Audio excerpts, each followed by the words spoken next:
Hey guys, welcome to Saturday Question and Answer right here on the Digital Outlook channel. And guys, I got a bunch of questions that have been actually sent in, and we're going to address them one by one. But before we even get there, guys, something really amazing in this ecosystem is happening right now, and that is the XRP Unleashed documentary. It is making its premiere around the United States in a bunch of various centers. And I'll tell you what, I'm going to put the link in the video right here where you can go in and buy your tickets in advance, because I'll tell you what, these tickets have sold out in a number of centers already. And for the folks in the Texas area, it's going to be in Houston on November the 13th at the Movie Studio Grill. I believe that's what it is. Guys, I'm going to throw an image up here where you can actually see it and get out there. Go support that. This is absolutely going to be phenomenal. In fact, for the one I know in Houston, I'm going to be there. You know, Jake Klaver's going to be there. You got Black Swan Capitalists. They are going to be there. There's going to be a bunch of different folks that you're going to actually be able to meet there. And in fact, the producers, Fruition Productions, are going to be there as well. Chris and Maya are going to be there. And guys, it is going to be a fabulous, fabulous time. And so I really look forward to meeting a bunch of you down there. But there's a limited amount of seats, actually not that many really at all. So if you're interested in going and you want to bring some friends to it, get out there and pick up those tickets in advance. I'll tell you what. Now, guys, the questions that we've got today, some of them are really actually quite good. Now, Jason's throwing a bunch of these out at us, and this is his first question.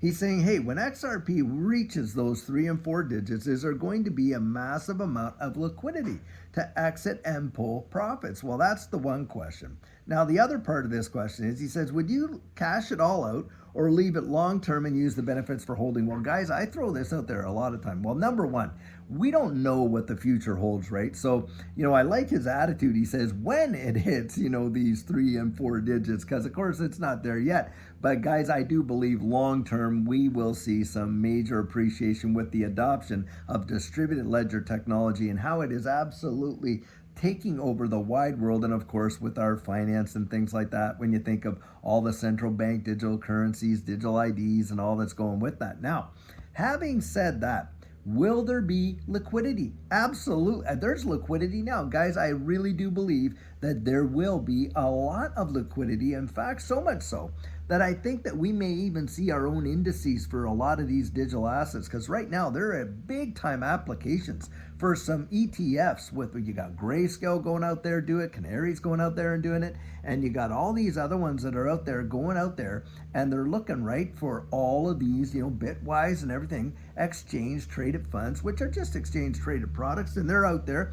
There's the liquidity for that. I believe there's going to be the liquidity for this, and in fact, the derivative market is already going nuts over all this stuff, and you're talking into the hundreds of millions, into billions upon billions upon billions, into the quadrillions with derivatives, right? So yes, I do believe there will be liquidity. Now, how a person exits and how they take their profits, when they decide to do it, what they apply it to. Come on, guys, that anyone knows is not someone can come and tell you what to do, because it's all based on you, isn't it? So in that instance, that's how I kind of say that. Now, there are folks out there who are going to, they do the wash trading, right? They buy it as it goes up, and, they try to sell it there, and they try to tag it as it goes down, and they swing trade it and all this kind of stuff. And you got this mentality to do that. Well, I'm not a trader. I am a hodler. I am someone that goes out there. I've looked at it. I've made my decision. I've held on to it. There's all kinds of different investment philosophies. You got to find the one that really works for you. That's what I would say there. Now, on top of this, okay, there's one right here. Okay, now he's got another question out here, and he says this. This is his question. He says, what digital assets, let's say the top 5, will be the most compliant and regulated and have the most important everyday use cases? And I would say this. Guys, when Judy and I were looking into this space, look, there's some 27,000 of these various ecosystems. It is nigh on impossible for one, maybe 2 people to go out there and investigate all of those. So you know what we did? We took the top 30, 40 for market cap, and we started to go through our filter and our questions and really kind of work through what we really believed about it. And this is the deal. Look, I can get out here, a lot of other people can get out here, and you know it yourself, you can do it too. We can share our convictions with people about what we think, what we believe, why we believe it. We can't give someone the confidence that goes with that. The only way that that is going to be built up in you is not going to be based on somebody else's opinion. It's going to be based on your own conviction on the inside, isn't it? Otherwise, what are you doing? Well, then you're investing based on someone else's conviction and not your own confidence. And that is a road to getting wrecked, isn't it? Because we all have our own risk tolerance. We all have those kind of things. So this is what I say. Go out there, research it, get to know what these ecosystems are about.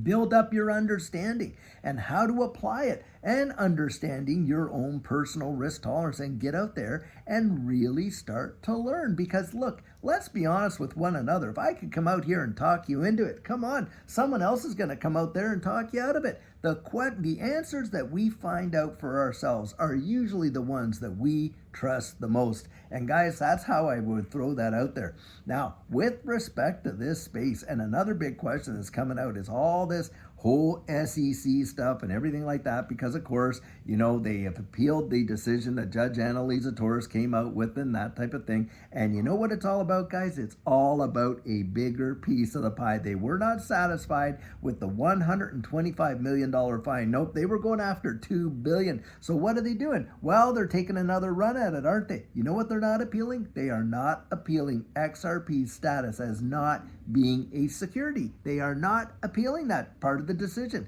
As far as it goes, XRP is the only digital asset in the United States that has regulatory clarity granted to it by a federal court and a federal judge in that district. And of course, guys, that's not being appealed.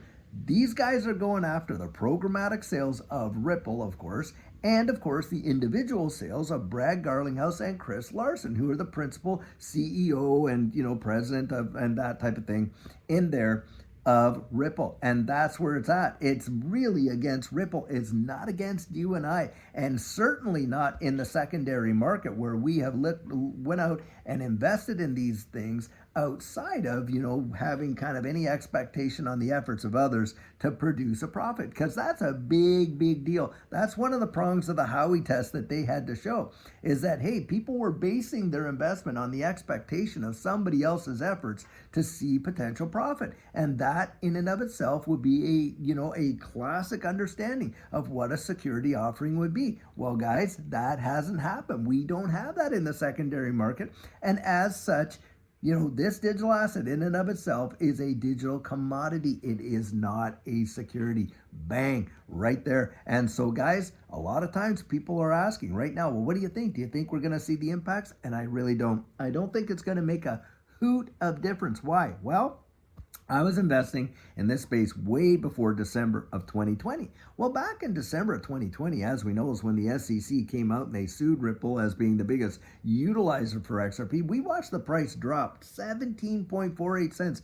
Do you know 4 months later, $1.97, a 1,200% return in just 4 months? It was mind-boggling. And that was with a freshly minted SEC lawsuit on it, all the uncertainty that went with that, and of course being delisted from every U.S. exchange save Uphold. Well, now we've got the clarity. There's no ambiguity whatsoever. We know that XRP in and of itself is not a security. And all the exchanges that have relisted it since that decision are not going to turn around and delist it. All of the trusts like Grayscale's trust and things like that, they're not going to dump that like they did initially, and they've reinstituted that. These ETF filings are even in the face of this appeal that the SEC has thrown out there.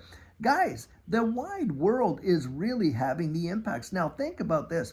Every bull cycle that XRP has seen massive appreciation in, get this, it was only traded on one exchange in the United States from 2017 to 2018, one of an amazing run where XRP went from 0.006, right, to $3.84. Now just imagine that. If you had to put in a $6,000 investment, 1 year later to the day, it would have been, you could have netted $3 million from that investment. That is just mind-boggling, even though it is a historical fact.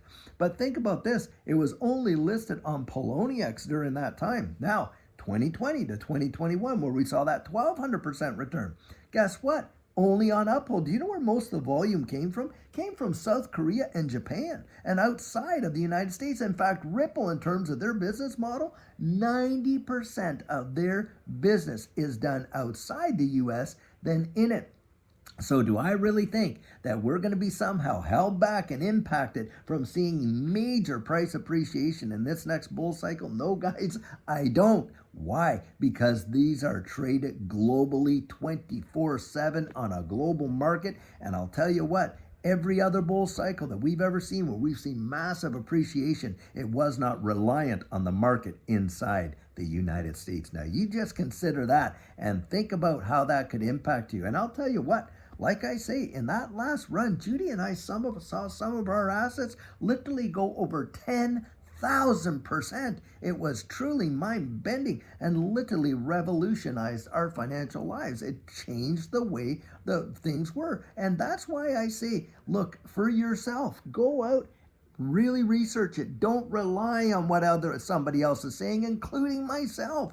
Don't do it, because guys, you get in the habit of doing that. You get in the habit of building up your confidence and building up your understanding based on what someone else believes. Then, guys, you're really investing based on what their convictions are, not yours, like I always say. And that is one surefire way, in my estimation, to get wrecked. And this is where I encourage folks to get out there and really, really do this for themselves and watch and see what can potentially happen. And at the end of the day, like I say, if you've come to the conclusion that, hey, look, the risk is too great for you, you don't have the stomach for it, then at least you've done your due diligence, and you can accept the results as they come, But for me, yep, I'm looking down the road at the innovation and the innovation this technology represents. Consider this. Back in the internet, when it was all coming out, most people didn't even understand what it was. It was a novelty at best, made fun of what an email was and everything else. You can even see the morning show clips right there on YouTube if you wanted to look them up. Few people really saw the vision of what it could be. Do you know the financial system in the wide world right now? If it had 2 days of internet blackout globally, trillions of dollars would be lost and the whole system would literally collapse. Whereas back when the internet was starting, they didn't even rely on it. Do you see the transition that's happened there?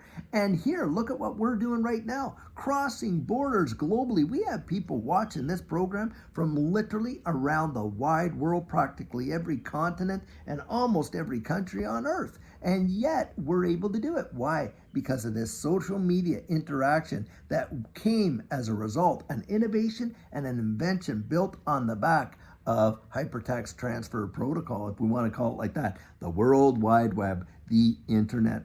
Well, guys, I believe that this distributed ledger technology space is going to swallow the internet whole, just like that, and it's going to revolutionize the fortunes of many. But you know what? Most people are going to miss it. Why? Because they are completely oblivious as to what is happening behind the scenes, how banks, central banks, governments around the world are integrating distributed ledger technology in the infrastructure as it is right now as we evolve into this a new economy. But most people aren't even aware. And in fact, it will happen to them as seamless as these smartphones that I'm holding in my hand right now.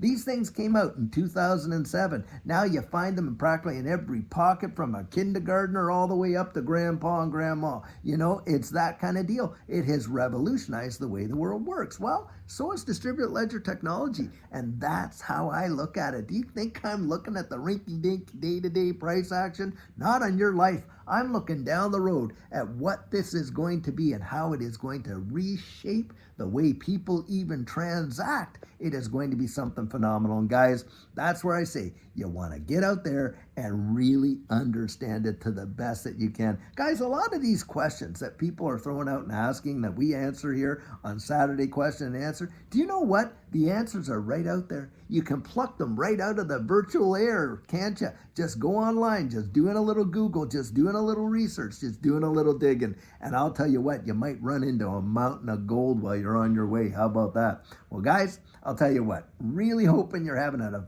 amazing Saturday. And remember, tomorrow we got sugar, on Sunday, real amazing nuggets of encouragement. And guys, until then, I sure hope you're having a great one, and take care.